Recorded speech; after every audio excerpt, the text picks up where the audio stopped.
மத்திய அரசுடன் இணைந்தால் மாணவர் கடன் தள்ளுபடி சாத்தியம் என்று சி.வி. சண்முகம் உறுதியளித்தார்.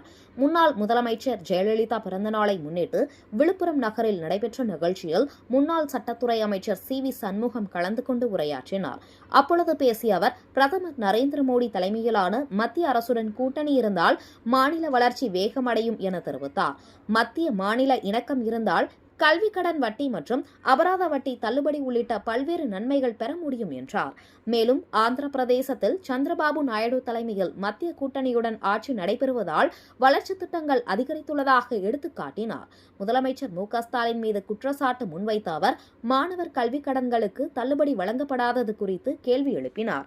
வரவிருக்கும் தேர்தலை முன்னிட்டு மாவட்ட வளர்ச்சியை கருத்தில் கொண்டு வாக்களிக்க வேண்டும் என்றும், மத்திய அரசுடன் இணைந்து கூட்டணி ஆட்சி அமைந்தால்தான் மாநிலத்திற்கு கூடுதல் நிதி மற்றும் திட்டங்களை பெற முடியும் என்றும் வலியுறுத்தினார்.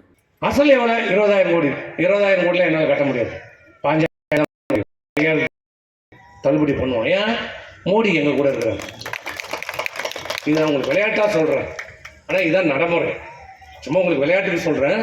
ஆனால் மத்திய அரசாங்கம் நம்முடன் துணை இருந்தால், ஒரு மத்திய அரசாங்கம் மட்டும் மாநில அரசாங்கத்தோடு ஒத்துழைப்போடு அரவணைப்போடு இருந்தால், 2 பேரும் இணைந்து செயல்பட்டால் இந்த தமிழ்நாடுடைய வளர்ச்சி மிகப்பெரிய ஒரு வளர்ச்சியை நாம் பெறலாம்.